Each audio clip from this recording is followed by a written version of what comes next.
بسم اللہ الرحمن الرحیم۔ السلام علیکم ورحمۃ اللہ وبرکاتہ۔ سامعین کرام، آج ہم بات کریں گے خواب کے اندر سونے کو دیکھنے کے حوالے سے۔ اس کی مختلف صورتیں اور مختلف تعبیرات ہیں۔ اگر آپ تمام تعبیرات کو جاننا چاہتے ہیں تو آپ اس ویڈیو کو پورا ضرور سنیے۔ مثلا خواب کے اندر سونے کو دیکھنا، سونے کا پہننا، سونے کی خرید و فروخت کرنا، یا سونے کا گھر دیکھنا، اسی طرح سونے کا بنا ہوا بت دیکھنا، یا اسی طرح سونے کو کھانا، سونے کی الٹی کرنا، اور سونے کے پازیب پہننا، ہار پہننا، اس کے ساتھ جتنی بھی ریلیٹڈ صورتیں ہیں ان تمام کی تعبیرات آپ کے سامنے پیش کریں گے۔ چلیے شروع کرتے ہیں۔ خواب کے اندر سونے کو دیکھنا کیسا ہے یا سونے کو پہننا، اس کی کتنی تعبیرات ہیں۔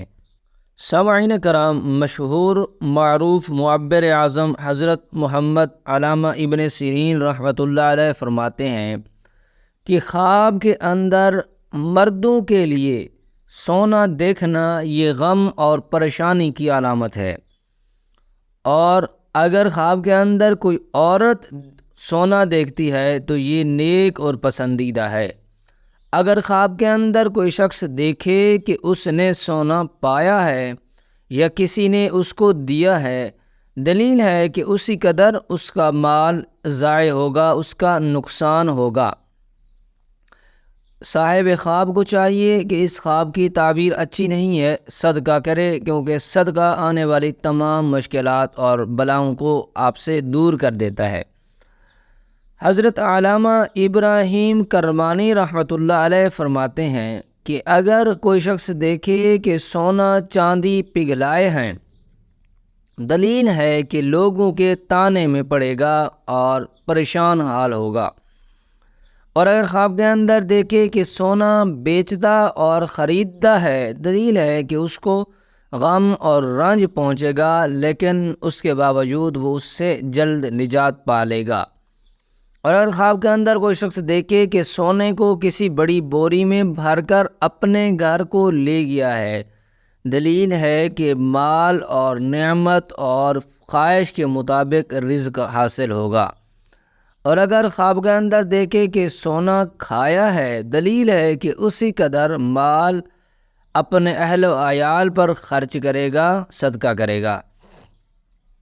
حضرت جابر مغربی رحمۃ اللہ علیہ فرماتے ہیں کہ سونے کی چیز خواب میں مردوں کے لیے بری ہے، اور اگر سونا اور چاندی ایک جگہ پائے، دلیل ہے کہ عزت اور مرتبہ پائے گا۔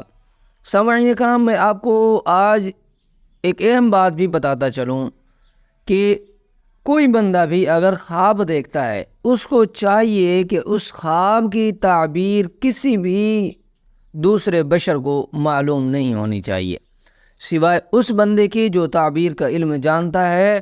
آپ اسے بتائیں، وہ آپ کو اس کی تعبیر بتائے گا۔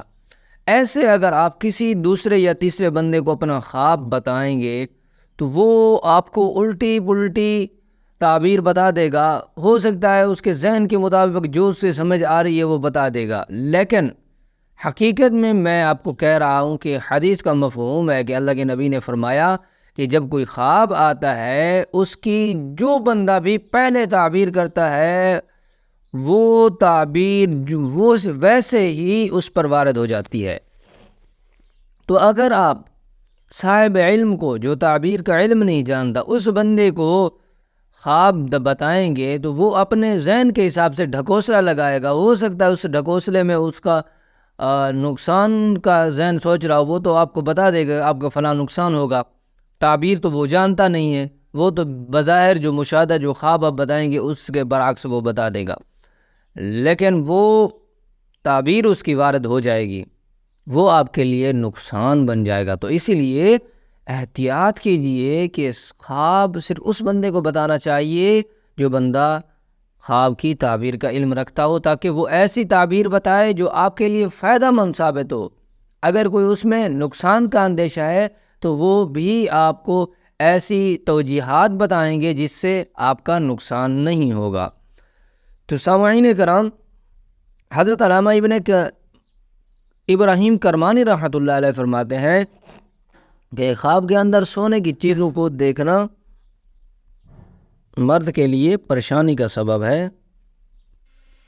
اسی طرح خواب کے اندر اگر کوئی شخص دیکھتا ہے کہ سونے کی کان ہے یا چاندی کی کان ہے، دلیل ہے کہ کسی مالدار شخص کی لڑکی سے نکاح کرے گا۔ اور بعض اہل تعبیر بیان فرماتے ہیں کہ سونار کا خواب میں جھوٹا آدمی ہے، کہ وہ دیکھتا ہے کہ وہ سونار کا کام کرتا ہے تو یہ جھوٹے آدمی کی علامت ہے۔ اور اگر دیکھے کہ سونار کے پاس بیٹھا ہے، جو سونا بنانے والا ہوتا ہے اس کے پاس بیٹھا ہے اور اس سے لین دین کرتا ہے، دلیل ہے کہ اس کا کام کسی جھوٹے شخص سے پڑے گا اور وہ نقصان میں جائے گا۔ تو سامعین کرام، یہ تھی آپ کے خواب کی تمام تعبیرات جو آپ کو بیان کی ہیں۔ اگر آپ بھی کوئی خواب کی تعبیر معلوم کرنا چاہتے ہیں یا آن لائن قرآن پاک کی تعلیم حاصل کرنا چاہتے ہیں یا اسی طرح آپ فقہی احکام، فقہی مسائل جاننا چاہتے ہیں تو آپ ہمارے واٹس ایپ پر رابطہ کر سکتے ہیں۔ چھوٹی سی آپ سے گزارش ہے کہ آپ ہمارے چینل پر نیو ہیں تو ہمارے چینل کو ضرور سبسکرائب کیجیے۔ دعا ہے اللہ رب العزت میرے اور آپ کے خوابوں کو ہمارے لیے باعث رحمت اور برکت بنائے۔ وآخر دعوانا ان الحمد للہ رب العالمین۔